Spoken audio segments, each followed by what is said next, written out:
and welcome to today's podcast, one of several we will be producing about starting your own registered investment advisor, or RIA.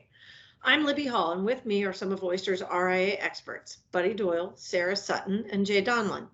Today, we're going to be discussing what motivates people to start their own RIA. We'll look at what's involved from a high-level view and talk about some things we've seen that work and some that don't. Buddy, why don't you take it from here? Hi, everybody. I'm Buddy Doyle. I'm pleased to be joined today by Jay Donlin and Sarah Sutton, two of our experts on RIAs, and have helped a number of our clients move from where they were to where they're going. And I think that we're pleased to have you here. Jay, Sarah, welcome. Thanks, Buddy. Thanks, Buddy. Good to be here. Buddy, one of the things that that people always think is, hey, I want to go start my own RIA. And that's great. But there are several things you have to be aware of when you go do that. One is, do you want to run a business? Do you feel like you have the capacity to run your own business, make your own HR decisions, make your own real estate decisions, make your own tech stack decisions, custodial decisions, all these decisions that have to be made in order to have an RIA? One of the things that we are finding in the marketplace is this explosion of fintech. And there are hundreds upon hundreds of vendors out there that you have to go through and make a decision. There is a process you need to go through to start a business, and having a business plan. And rarely do we ever see a business plan that fails in projection. But I think that it's that thoughtful process of going through that. And Jay, one of the things I know you guys do is you're the objective voice of am I too over optimistic? Am I too pessimistic about things? And one of the things that we often hear from firms, particularly the ones that are losing the reps to go out and start their own RIA, is they're chasing less regulation. I actually think it's a different regulation, but I'm not sure it's less. And Jay, I think, you started out with a lot of these things, and I think about investing in your platform and your tech stack and all those kinds of things, deciding what products you want to offer to your clients and how you want to serve them. You will be a fiduciary for your clients as an RIA, and depending on your capacity and what you work with them, that can mean slightly different things, but it's still a very high bar for you to meet. But if you're investing in all these plans and you're investing in all these platforms, you also need to invest in profitability. Jay, any thoughts on sort of the process of going through your financial projections and your wants and your needs? Yeah, Buddy. One of the things that we hear when people are exploring starting their own RIA is, who am I going to choose as a custodian? And that's an important question. But a lot of the custodians today, the top three especially, do a lot of the same stuff, and they're very similar pricing. The more important question is, what fintech am I going to use? These portfolio management systems and various client reporting systems that are out there, there's been this explosion in fintech that's created all these different products that RIAs and advisors need to kind of navigate through. And that has becoming the more important question. Which fintech stack am I going to build? There's costs with that. There's various levels of costs across these vendors. Some are cheaper than others. Others are a lot more rich. Functionality can vary based on that type of structure. So one thing that people think is, well, if I go out on my own, then I get 100% payout. And that's true. You do get 100% payout, but there's a lot of costs associated with that. Fintech is one of them. Operations, compliance costs, just various things that you may not think about are costs that are associated with that. So one thing that RIAs or advisors need to think about is, how much do you want to make at the end of the day as the business owner? And making a profit is, of course, what everybody wants to do in their own business. But it also is just the owning your own business, the security in that, and just the ownership value of that business is what you're building. And that's a great thing to do. Yeah, and I think owning a business comes with a lot of challenges. How many payroll systems have you run as a financial advisor at your independent rep firm or your wirehouse?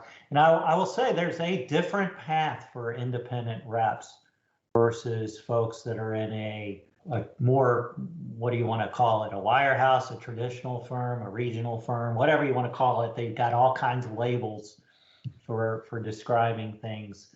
I think tradition may not be applicable anymore because we've had, hybrid RIAs and standalone RIAs for so long. But I often talk to financial advisors or investment consultants or whatever brand you put on yourself, and they talk about their firm taxing them. But with taxes comes service, and with taxes comes benefits. And I think that when you look at what they're doing for you in terms of payroll and your computers, your monitors, if something happens and there's a cyber breach, do they call you or do they just handle it? And I think all those things start coming your way as a business owner, and there are various ways to handle that. There's as many ways to handle that as there are challenges that come at you. But rarely do you see somebody start an RIA and come out of the gate with a 90% profitability. Margins just don't work like that. So if your firm's taking 10% or your firm's taking 60%, right? How will you look at the end of that is part of why you want to do your plan. Yeah, buddy, and I'll just jump in on that. COVID has basically, I guess, stoked the fire a little bit more on this conversation. So everybody went home, all the advisors went home, and they started working at home. They worked at home for 6-9 months in some cases. Some cases they haven't been back to the office, and they realized they're like, wait a minute, well, I can do this, and so they think, like you said, there's a whole infrastructure at Oyster. We kind of already had that infrastructure because, we were remote anyways, a lot of us. But a lot of these firms had a lot of catching up to do in getting remote and being able to efficiently work from their other houses or other remote locations. And so all that, there was a cost to that. And so if you had your own RIA, you got to look at situations like that as, well, how am I going to do that? It's a lot easier now because we've kind of figured out the Rubik's Cube, right? But that's just one situation. There will be other situations in our industry that will impact kind of quote small business owners, so to speak. We just don't know what they are, and you just have to be ready as a business owner to tackle those challenges. Absolutely. And I think the adaptability to changing conditions, we certainly have gone through this here as we've gone through the pandemic. And to Jay's point, our firm, a consulting firm with people around the country, we're a little bit differently prepared for this than folks where you're all in one office and you're all together and things like that. And the pandemic certainly taught a lot of our clients a thing or two about business continuity planning and how to deal with the impact of sudden changes in the environment that you're in, from fires to whatever, right? In this case, the pandemic sent us all home. We all took different tacks there, and the innovation that came out of all of that and the ability to be remote now is certainly there. It opens up more options for you. Jay, any thoughts on some of the disadvantages of decisions that folks have made there where they've sort of seen maybe the grass wasn't greener? Yeah, buddy, I think we touched on a lot of it. What am I going to be? Am I going to be a fully customized, each individual portfolio is fully customized and I'm going to manage each client tax efficiently and whatnot myself? That takes a tall order. I mean, it takes a lot of work to do that. And that may be what you want to be as an RIA. But you have to realize, there's capacity issues with that. How many clients can you effectively manage? If you take on too much, the regulators are going to look at you as well and say, well, are you providing value to everybody? Are you providing what you're saying? to everybody. So you have to be cognizant of that. If you choose a custodian that has, kind of these canned products, they're running, say, a TAMP on their platform, turnkey asset management program, and you're going to leverage their services. Are they providing value, to the client? Is it impacting the client from an expense perspective, in a market reasonable rate, and it will create capacity for you.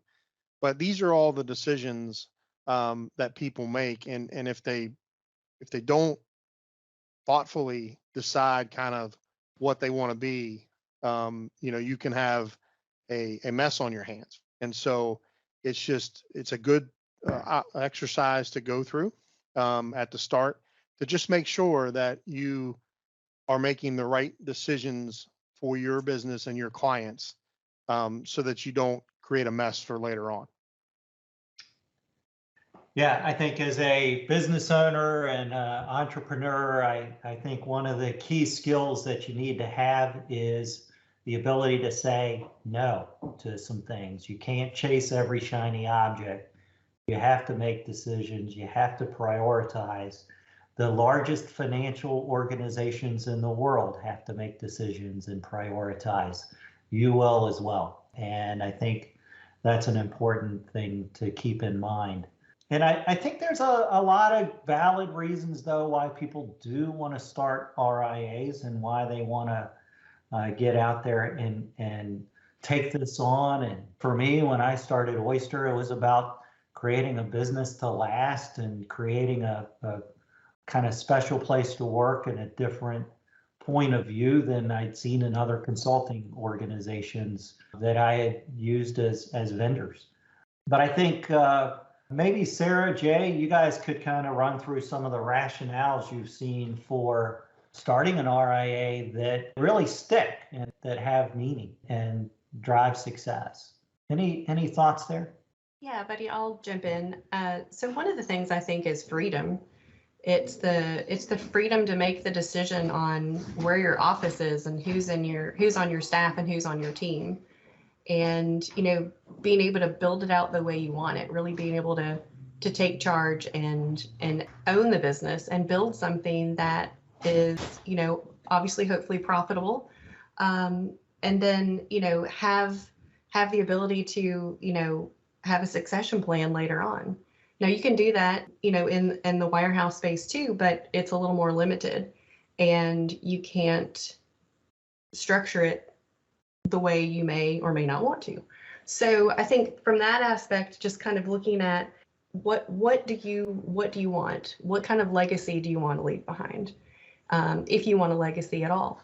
And I think too, it just helps to, when you have the possibility of doing and creating something, I think that is very exciting, especially with folks that have been in the industry for a long time and just starting out. When somebody's telling you have to do something a certain way, sometimes that may not be the way you want it to work. And you have the opportunity to really take advantage of, making sure you have all the right members on your team, making sure that you're offering products that you stand behind, feel comfortable with, and have the ability to, be flexible. It's not such a rigid structure that you have to fit in and conform with. It's more of a, if you want to only work 4 days a week, it's fine. If you want to work from home 2 days a week, it's fine. There's not that overarching level of management and leadership that may be driving you to, reach additional goals. A lot of the folks that are in the RIA space are, like Buddy mentioned, entrepreneurs. They're already doing that themselves. They may not necessarily need someone leaning on them. They're doing a good job of that on their own. But at the same time, wanting to do that and then actually doing it are two totally different things. And I think that's one realization that some folks come into that realize, either shortly up to or shortly after they've made that leap. And once you've decided to do it and you started the process, it's hard to go back. So I think that it's something that you really, like Buddy had mentioned earlier, you really need to do your homework, do your due diligence, just as what you would with, something that a client should invest in. Is it something that you truly want to do? Is it something that you truly feel that will grow, that you'll succeed at, and that you'll enjoy? Yeah, buddy, I'll jump in on some things. We kind of talked a little bit about this velocity and expansion of fintech, and a lot of times people that have been in these traditional large financial services organizations just make the assumption that, oh, my firm is on the cutting edge. Well, generally that's not the case, and it's because of the velocity of change and the velocity of products that are being created, and so you may look at what you're utilizing as tools to effectively manage your clients today and say, if I just had X, if I just had Y, if you create your own RIA, you can go get X and you can go get Y and not have to wait on your large firm to go through a process of, vendor acquisition and integration and whatnot. You have the ability to make that decision and that investment, into those. And sometimes it's just the little things. I was talking to a client one time and they said, my firm has an office downtown and that's where our office is. All my clients are 30 minutes out from downtown and they don't want to come downtown. If I open up my own office, I'd have it out where my clients are. Sometimes your clients want to see you. They don't want to come downtown. They don't want to fight parking. They don't want to fight the one-way streets or whatnot. And so sometimes those are the little decisions like that you can make. You can say, I'm going to open my office out where my clients are. Those are the things that give you the flexibility when you create your own organization to make those decisions. Yeah, you get to be a lot more nimble when you're running your own smaller organization. If you think about it, Jay, you talked about the evolution of technology that has been going on, and it's changing faster than it ever has and slower than it ever will again. And I think that those large organizations, to change a platform that 15,000 people are using to run their core business on, that they're serving their clients with, is a lot different than you making a decision that might impact 15 advisors or just you. And they've got a process they've got to go through to manage that change. Your process needs to be somewhat different in that, am I risking my business by using this platform and what's out there and what could that mean to my customers? There are things you'll have to do that they do for you today. And you'll be expected to understand the cybersecurity program that the vendor you're selecting is utilizing to make sure you're fulfilling your fiduciary obligation to your clients to protect them from criminals. So I think all those kinds of things you can do, and you can do well, and you can do efficiently and effectively, but it is a little bit different, and you do have a lot more control, and you certainly, from my experience, will be able to move faster than you could, but it's you moving it, and it's you're making the things happen in your own firm, which really feels exhilarating and terrifying. I think it's really good. Some of the folks I know running organizations, will tell me I feel like I've got my feet in an ice bucket and my hand on the stove because I'm so excited and scared, and I'm having these different sensations. And those are people who thrive in this entrepreneurial period. But it doesn't have to be that way either. You can run a pretty satisfying lifestyle type business as well as an RIA. There are so many options out there for you. We're going to certainly be going through a series of podcasts. We've kind of done some introductory stuff now and things to consider. But one of the things that will help us make this podcast more meaningful for you guys is, we've shared some of the stories we've heard from our clients about why they wanted to start an advisor, some of the things that they've gone through and challenges. But we'd love to hear from you too. If you're thinking about starting an RIA, what's your motivation for doing that? What are you trying to achieve? And I think it'd be fantastic to hear those different things so that we can share those, if you're okay with it, to our audience and maybe make them make better decisions. With that, we're going to wrap it up for today. But we will be back for a future episode.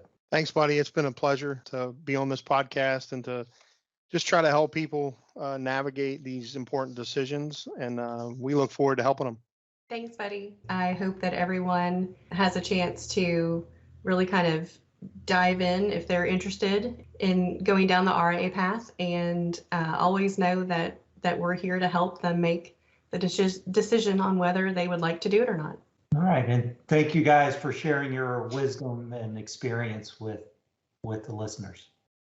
Thanks, everyone, for listening.